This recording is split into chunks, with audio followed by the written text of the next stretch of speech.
Dieu éternel et puissant, pour donner aux gens un exemple de l'humilité, tu as voulu que notre Sauveur prenne chair et qu'il subisse la croix. Accorde-nous, mon pardonnier, d'accueillir le témoignage de sa force dans la souffrance et d'avoir à sa résurrection. Vie terrestre avec toi dans l'unité du Saint-Esprit, Dieu pour les siècles des siècles. Amen. Le Seigneur, mon Dieu, m'a donné le mandat de disciple pour que je puisse une parole souligner celui qui est épuisé. Ce matin,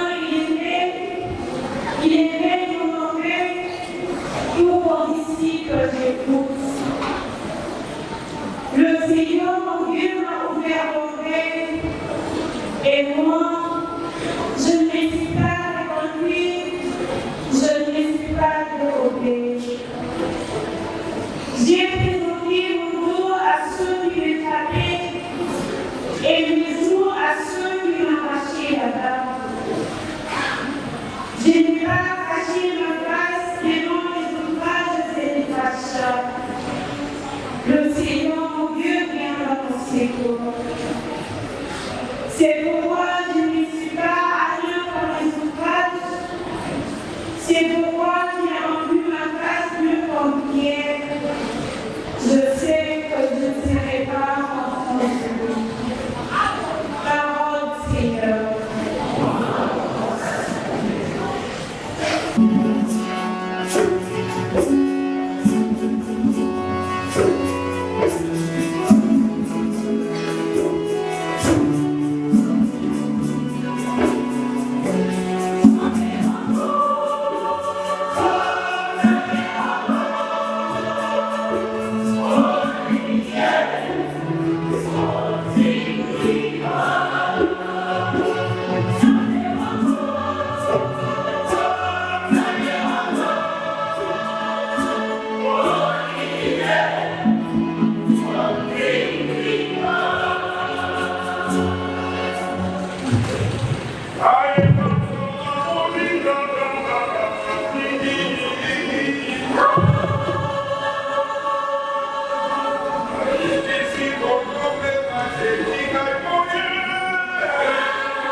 Bandeko Yesu anaki olongo mazambe ata akutani na nzambe penza amibunisi na mpo ya kuti kasi atikikemo ya ye andimi kozala olongo wa baongo akomi moto mbamba lokola biso awa omi moto amidikisi na ino atosi te na liwa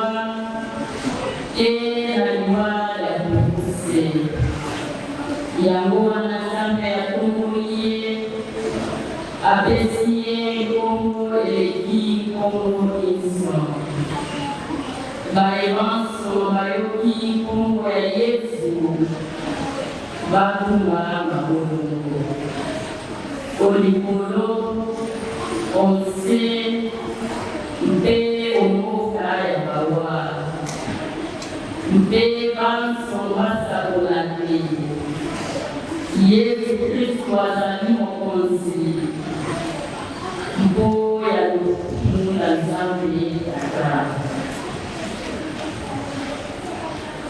Gandeko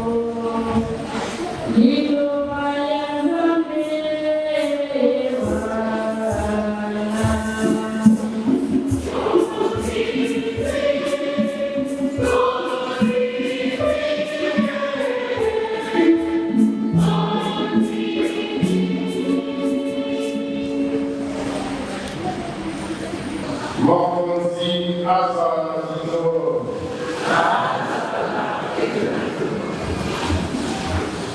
Malosi pa mokonzi wa Yesu Kristo lokola sabuka apuni. Also, kumara bila gereja. Yesu alipopata uweza ilikuwa na apostoli. Alobina bangu. Na yoki kusamiki ya kulia pasika inge ilongora bino ilosonge na yoka pasi. Na kumara bino na kulia kilambo isusuke eo kusegela pasika umuga ya mzambi. Nasima akamati keni. Adolizabe. Alobi. Kamada ni nyambo niyo maso. Zango manadino, nakome wasaba matino isusuke, eo wamonsi wanzabe ukumona. Nasima akamati kiba. Adolizabe. Akati liba biteni. Akesi kaeko lindago. Alobi. Eye mizalito ya gari, mamugawa ya moko ya pino, kusala kakogo, koya kukanisa gari. Esisi kamo kolia. Akamati pengeni. Alobi. Kenyi eye mizalite ya kodego wasika, ya magilama gari. Makusubana koya pino, Yesu alibisi makosoloke kasi akukabaye. Kasi moto oyo akukabaye, afani abali isikayoko uweza. Ngai mwana wa moto na kulumbani, lokola ibani kala.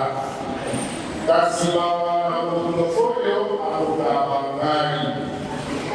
Baba ndiko tuna na soki ndani wakati ya mambo alokiko sana huko.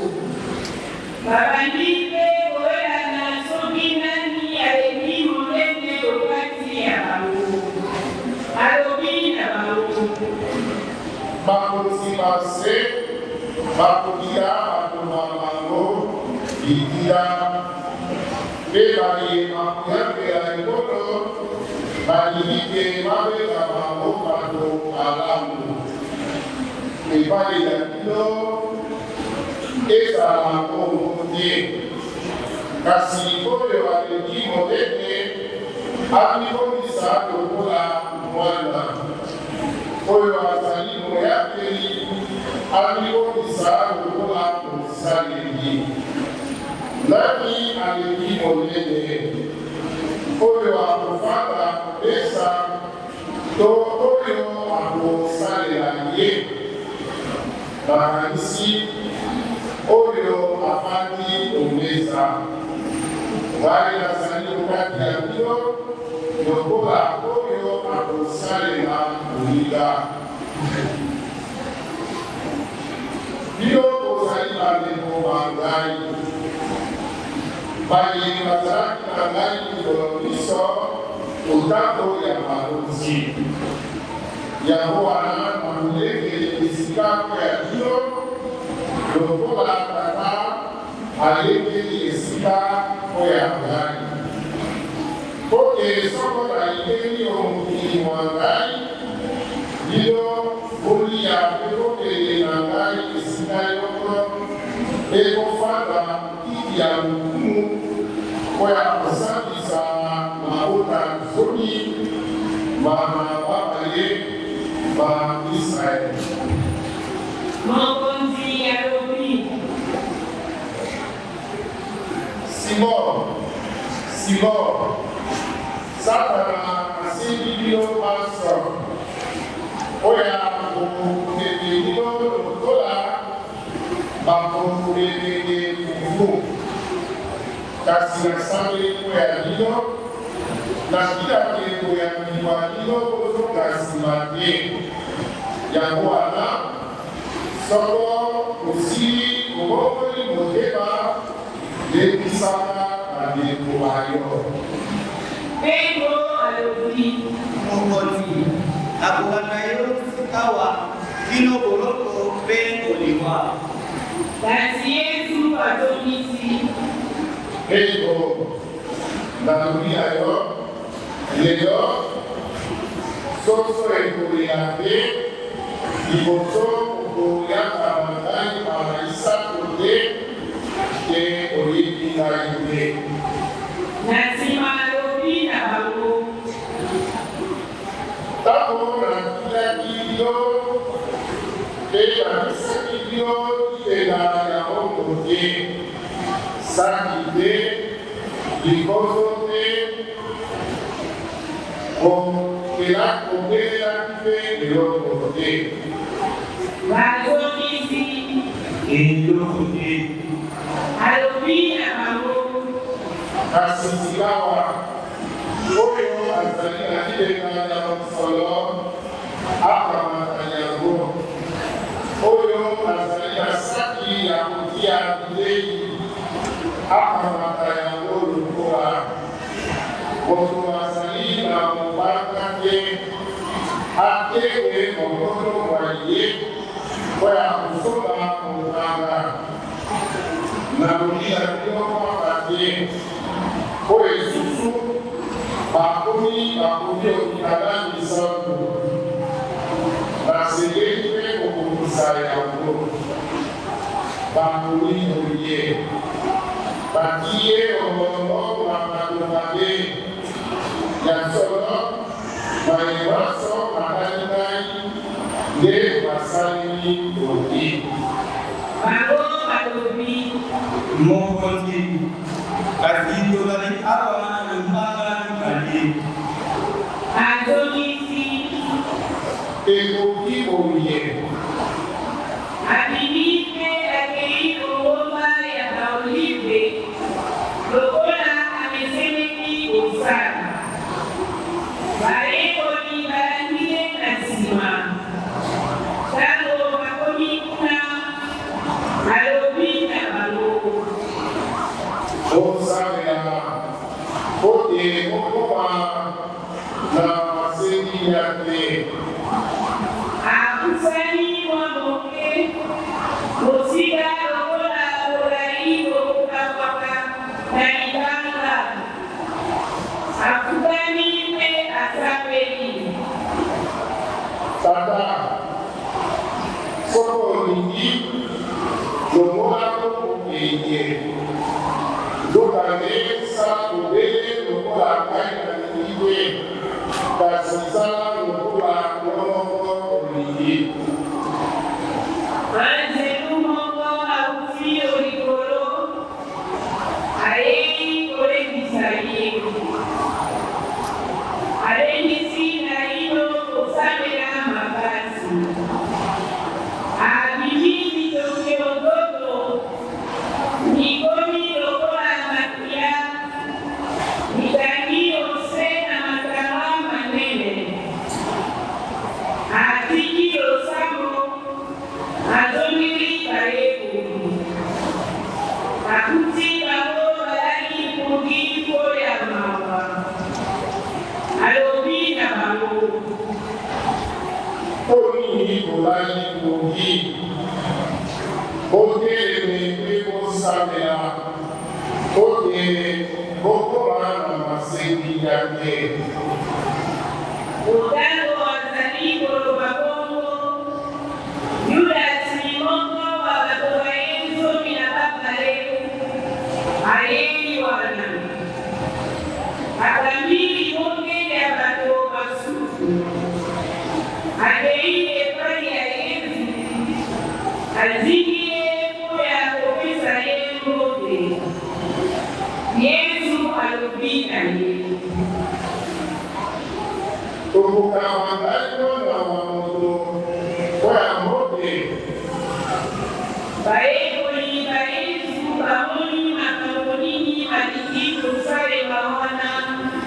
balobi mokonzi olingi tolete bango na mipaka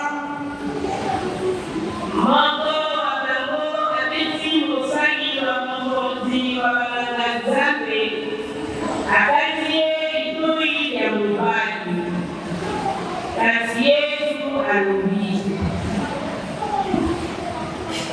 iba ekoki boye asili litoi ya mobwana mpe abikisi ye na nsima alobi na ye na nsima alobi na bayeba ye kokanga ye Banganga-Nzambe bakengeli bandako Nzambe na bakolo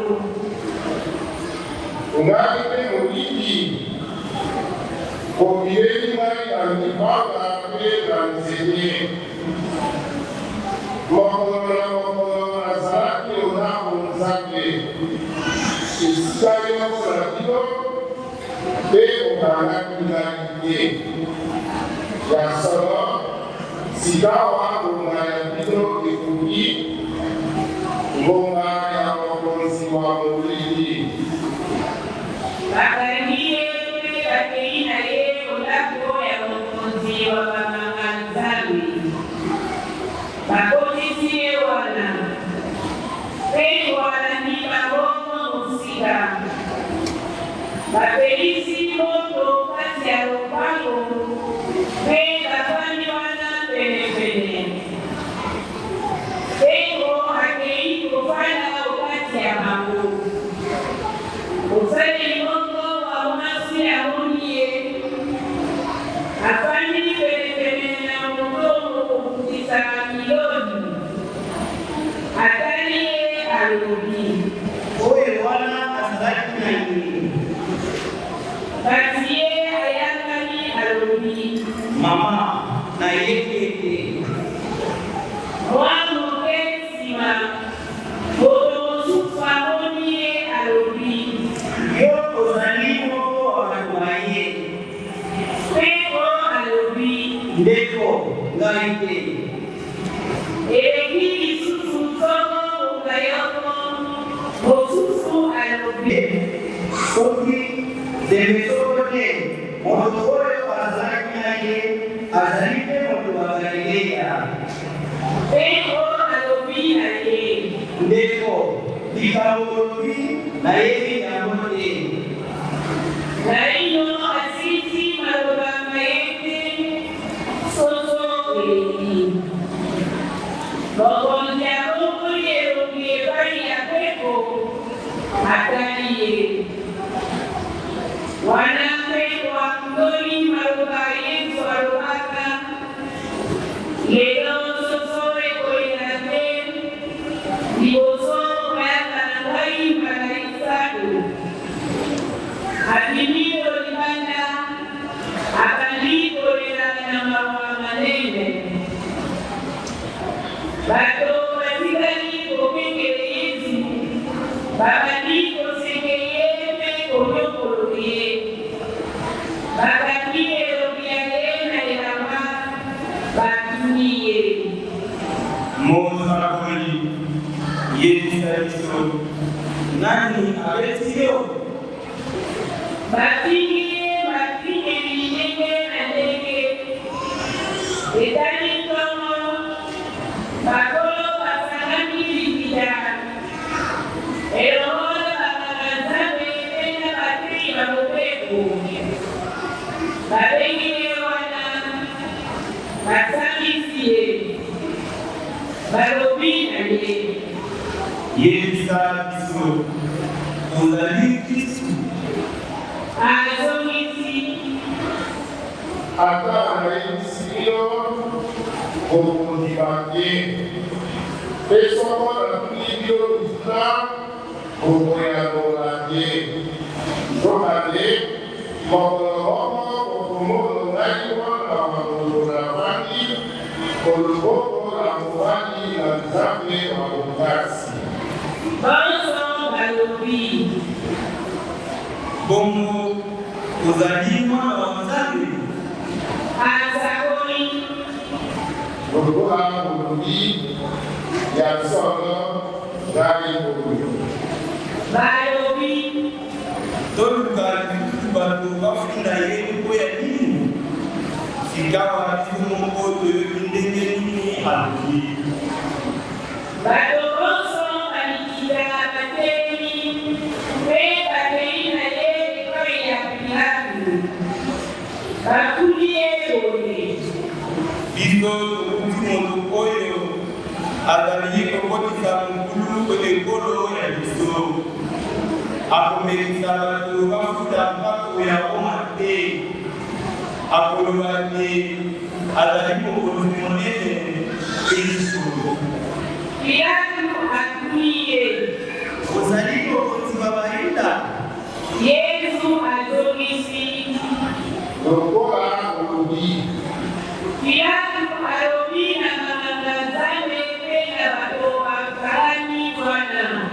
moto oyo azali na likambo nyonso te Kasi bango balemisi balobi. akobetaka bato nyonso moto makasi na mateya maye koyudeya mongba abalaki ogalileya te akomi awa Eyoki Pilaku bongo, atuli soko azali moto ya Galilea. Awa eyoki te Yesu azali moto wa mokili wa Herode, atindie epai ya ye. Pamba te Herode azalaki o Yerusaleme omikolo wana. Utango Yesu akomi wana, Herode asepeli mingi. Alingaki komolo yeka, zambi ayoki sango mingi koya ye. Azalaki pe na evidence Yesu alikamwisi obiso maye. Atulie mitula mingi, kasi Yesu azongiselie atali obayekote. Ndokabe, banazame na batei bakobeko, bazalipe wana. Bakulie na bana mingi. Herode na basolaka ye babandi kotumola ye. Basenye mingi, balandisi ye mokolo mwa makozi. Bazongisi ye bongo epai ya Pilaku. Obele mokolo wana, Pilaku na Herode bakomi koyokana. Liboso bazalaki kolingana soki te. Pilaku abengi banganga-Nzambe, bakolo na bato nyonso, alobi na bango.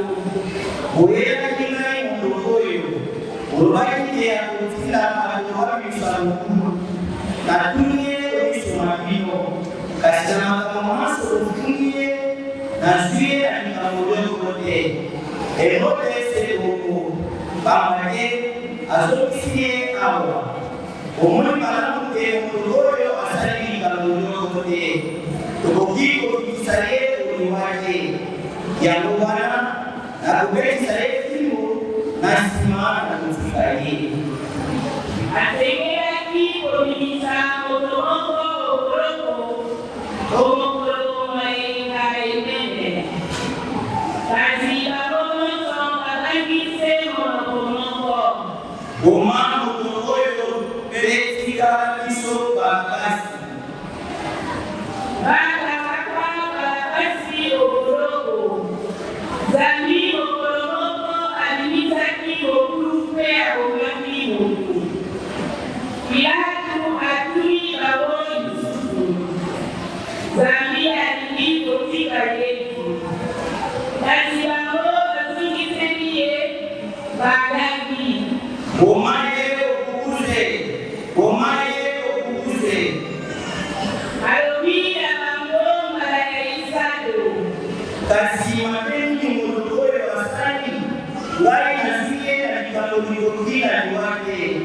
yangona kubetisa efimo nasimana kufika yeye Kati bango balimisi kobala makasi.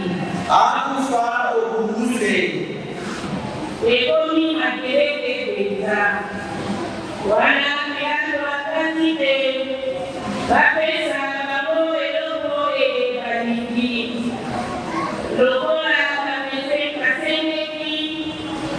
Abimisi oyo akodoke oloko kwa ominoto. Basi atikeni bango Yesu. Basala na ye lokola balingi. Tango bakei na ye. Babangisi mo basirene. Moto mabuti obiyanga. Bazitie na makasi te. Akuma kuze sima ya Yesu. Bato mingi barangie. Nabasi bakomilete na mamape bakoyanye. Yesu akongole okepai ya bango alobi. Dino wa Yerusalemu ole ya mlangie kasi ole ya kwa dino peko ya bana dino mama ye omigo ya pato akuluma isego na mama abukije baye makundi wana na ndundi ela delisi wana mabele bakumana kulumana ngoma bokwe ya ngoso ya biso bokuna biso babage soko basali bongo na nzete mobesu nde basali monimoni na nzete ekaoki Elomona Yesu bakambi bato basusu babale. Balimi oya kokona bango lokola. Bakomi okobale bakobengaka ekokolo. Babaki Yesu okuuze. Elomona balimi babale. Bango epai na epai. Yelo kati. Yesu alobi. Tata, yebisa bango bayebi eloko nini bazali kosala ye. Na nsima bakabuli bilamba bya Yesu. Baweni yango na nzete. Bato mingi batendi wana bazali kotala.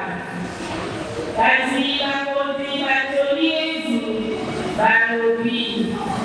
Akilisi bato basusu akilisi kama nzoko alalikitu oyo Nzambe akoli.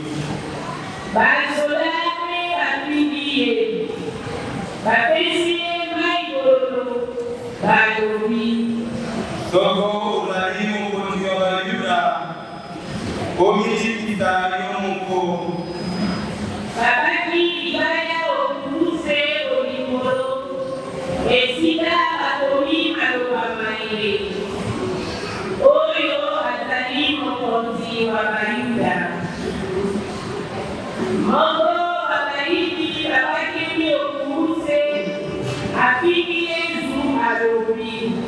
kasi yo ozali Kristu bongo omilikisa pe biso lokola Molinga wa ye abalimi ye alobi. okobanga Nzambe te awa ozwi etumu ndenge ona ye etumu ya biso ezali na ntina tokofuta mabe tosali kasi ye asali mabe moko te Pe alobi na Yesu.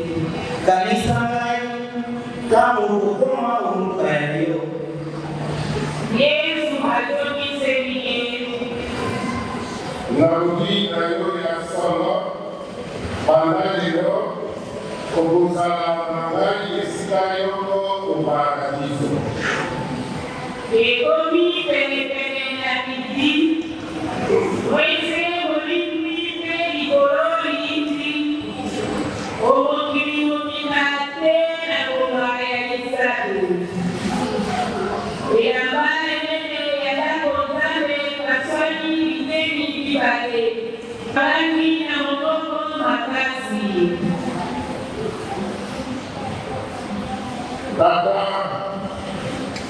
Nakutia hapo ni mwanadamu umaboko walio. Pena malukamale akati upema.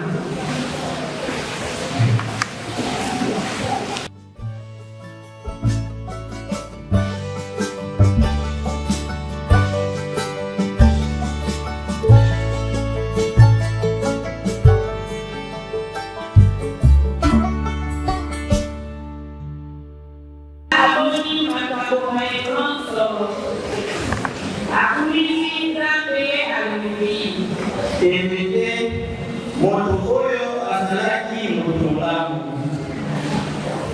Baekonso baeki wana po ya kotala. Bamoni pe po ya ngo. Sikawa bazongi pe bakine titolo na mama.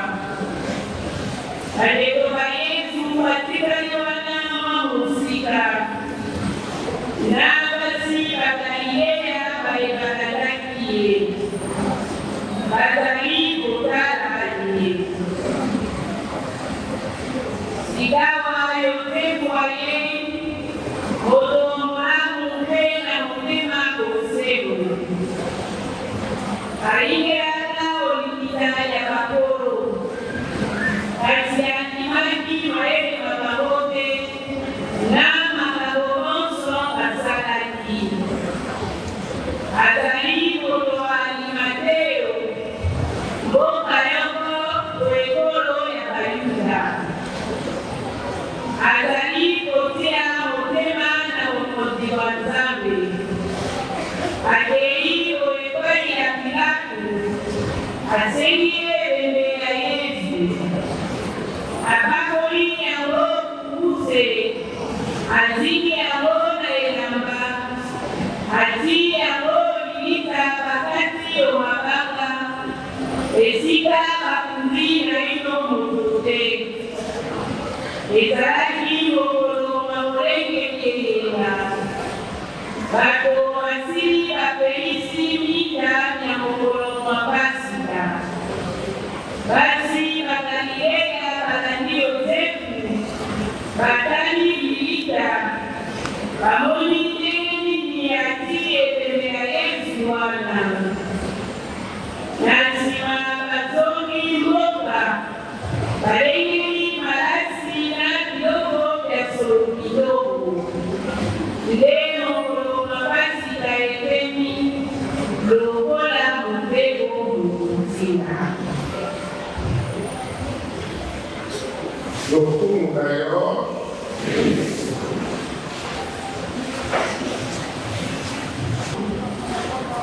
leo msala na iglesia kwamba tukusabe ya kanisa hii ya luiko la mabila inga ya Magdalena ili inga ya wale kwa mwokozi Yesu Kristo, le dimanche de Rameaux et de la passion de notre Seigneur Jésus-Christ.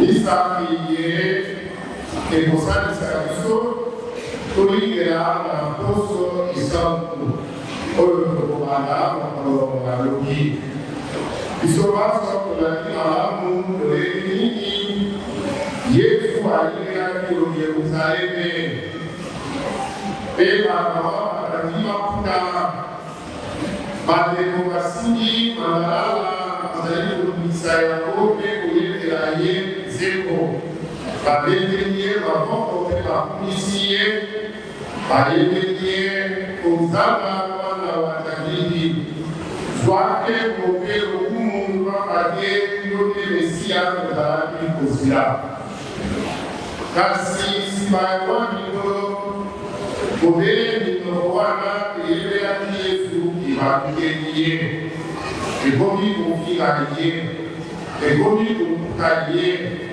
e comigo vai ter isso poder no guarda hoje ele aqui para sair do mundo e vai ter e comigo vai cair o que cair o lá sair o que Controlaye, Obakaye, Obusebe, Obuaye, Yeswawei, Abaki, Obuse, Jokade, Asaki, Mabe, Atabu, Lobokote, Asaki, Mabuse, Malamu, Awe, Yokula, Inoso, Molexi, Kassia, Lili, Yuanina, Obuse, La Boniko, La Miso, foi a verdadeira missão de dissolver o papo para ele isso do combate para ele use mara ona Israel isso ele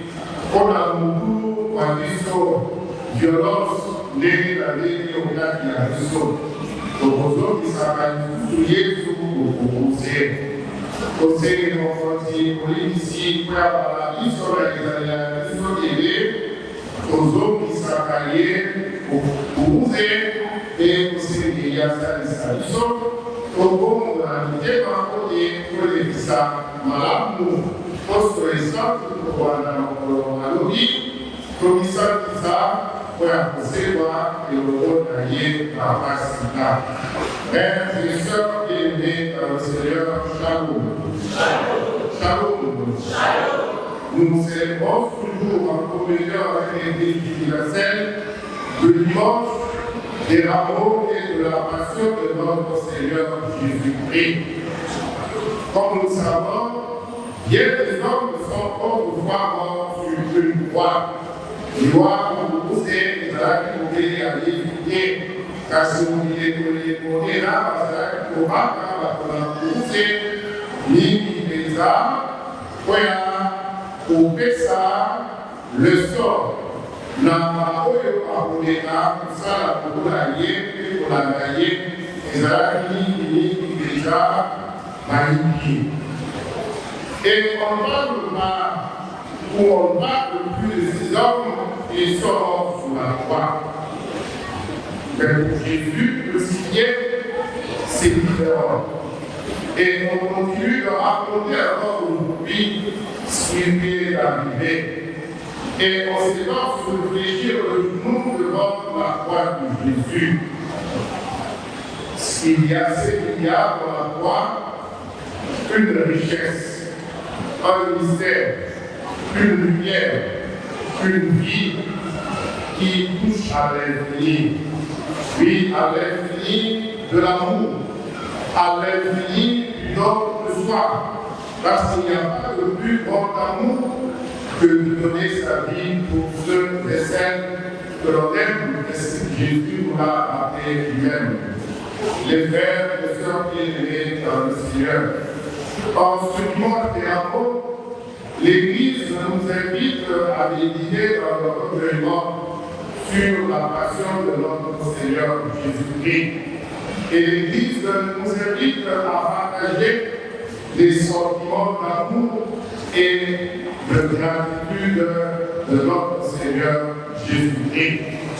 Si nous essayons de parcourir d'un regard à la pratique et lucide notre environnement, aussi bien immédiat que lointain, nous nous rendons compte presque sans difficulté que notre actualité nous fournit de la violence, mon boulot, une illustration constante, car la violence se présente dans nos différents milieux comme une spirale infernale, une spirale qui s'offre beaucoup de vengeance et d'actions punitives qui sont imposées en guise de représailles. Une frère et sœurs bien-aimés dans le Seigneur, la violence est malheureusement aujourd'hui une maladie chronique, une maladie traumatisante de nos différents milieux de vie. Cela parce que le cœur de l'homme, le cœur de l'être humain est pétri d'orgueil et d'agressivité, puis l'agressivité brutale que nous avons du mal à contrôler. Nous sommes bien souvent tentés d'écraser les autres, de les humilier, de les faire souffrir et même de faire mourir nos semblables qui prennent le risque de s'opposer à nous. Oui, le Père, mes sœurs bien-aimés dans le Seigneur, nous venons de l'entendre à travers la proclamation de l'évangile de la passion de notre Seigneur Jésus-Christ, du moins dans sa version italienne, dans sa version selon Saint-Luc. Jésus a été accusé et jugé. Il a été condamné injustement. Il a été la victime de la jalousie meurtrière et de la haine implacable et de la violence aveugle des hommes. Frères et sœurs bien-aimés dans le Seigneur, shalom. Shalom. Shalom. Shalom. On parle aujourd'hui, on médite sur la passion de notre Seigneur Jésus-Christ. Mais qui était cet homme Jésus qui a été crucifié injustement? Cette question nous traverse les esprits en souvenant de la passion et de l'amour. Qui était cet homme? Il était un homme injustement traité. Oui, la première chose qui nous frappe après avoir été réactif à la proclamation de la passion de notre Seigneur Jésus-Christ, c'est que Jésus a été injustement aidé. On lui a imposé un procès qui n'aurait pas dû lui être imposé. On lui a fait subir un sort qu'il n'aurait pas dû subir. Qui était cet homme? Cet homme était un homme de conviction, un homme responsable. Car durant toute sa vie, Jésus ne s'avait rien caché. Jésus avait clairement dit tout ce qu'il avait à dire. Que cela plaise ou que cela ne plaise pas à ceux qui l'écoutaient. Et même chose au moment de sa passion. Jésus ne redit rien. Il ne redit pas qu'il est fils de Dieu. Il maintient tout ce qu'il avait dit, tout ce qu'il avait déclaré, tout ce qu'il avait prêché. Jésus ne cherche d'ailleurs pas à atténuer tout ce qu'il avait dit. Il ne cherche pas à fuir face à ceux qui veulent s'en prendre à lui. Qui était cet homme? C'était un homme qui ne recule pas devant la souffrance. La mise à père, sotto l'idée la tata, l'issue sotto passi, il yoko, quale che mi dà calmo e il so. Comme Jésus ne recule pas devant la souffrance, il ne va alors le payer cher. Et ainsi, on va le frapper, on va se moquer de lui, on va le conduire à la mort. Un des gardes prendra le risque d'administrer une gifle symbole à Jésus. Pilate ordonna d'amener Jésus pour le flageller. Les soldats ont pressé une couronne d'épines et l'a déposée sur la tête de Jésus. Et ils vont le crucifier. Qui était cet homme? C'était un homme qui assume son destin jusqu'au bout. Et les frères et sœurs dans le Seigneur. Nous observons que Jésus a connu beaucoup de souffrances. Des souffrances atroces. Beaucoup parmi nous se voient à la place de Jésus aurait cédé. Mais Jésus, lui, ne cède pas. Jésus est prêt à assumer son destin. Jésus est prêt à assumer sa mission. Et ce, jusqu'au bout. Jusqu'au bout. Oui, pas de demi-mesure pour Jésus, pas de demi-mesure dans la pratique de l'amour, pas de demi-mesure dans le don de soi. Jésus, lui, a assumé sa passion. Il a assumé toutes les souffrances qui étaient infligées jusqu'au bout. Qui est une autre attitude de Jésus durant sa passion mérite d'être soulignée. C'est son humanité, son attention aux autres, sa tendresse envers ceux et celles qui l'entourent et qui l'aiment dans l'amour infini. Se trouvant pourtant à l'article de la mort, à l'extrême de la souffrance, Jésus portera son regard sur Marie sa mère et sur Jean son disciple bien-aimé, à qui il confiera Marie comme une mère et à qui il confiera Jean, qui représente chacun de nous comme un fils, comme des fils. Priez jusqu'au bout, pour qu'à la terre la voilée, la passie qui a légué l'honneur. Parce que Jésus était un roi, il était fils de Dieu, un roi porteur de la royauté qui vient de Dieu lui-même. Il était le fils de Dieu. C'était lui le détenteur de la royauté divine.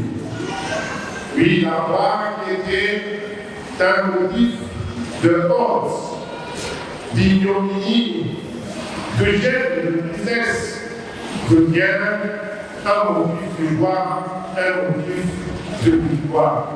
Qu'il soit ici où c'est ici là qu'il y a des gens qui vont batailler et il y a l'homme qui saute.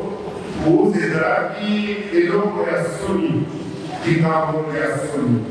Frères et sœurs qui élevés dans le Seigneur, efforçons-nous en franchissant le seuil de la grande semaine, la semaine sainte, efforçons-nous de ne pas tomber dans le piège de la violence qui se présente devant nous. Bien au contraire, nous sommes invités durant cette semaine à lutter positivement pour la vie, à lutter positivement pour la paix.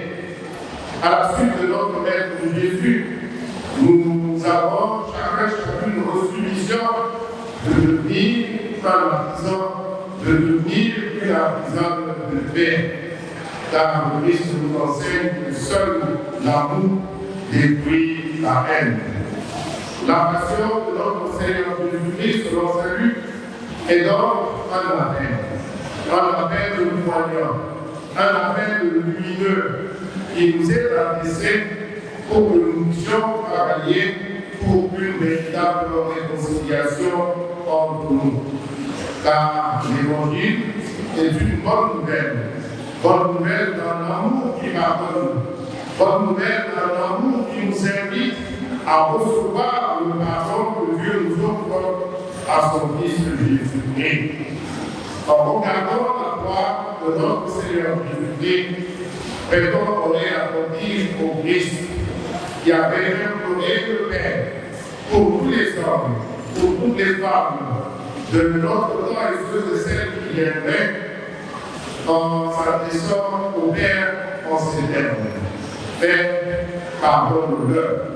Frères et sœurs, laissons-nous toucher par cette prière du pardon pour devenir, nous aussi, à notre tour, témoins de la miséricorde. Le Seigneur nous accorde sa miséricorde et efforçons-nous de l'appliquer à nos frères et à nos sœurs, car notre propre miséricorde comporte d'énormes failles et souvent courte et insuffisante pour pouvoir atteindre nos frères et sœurs. Amen.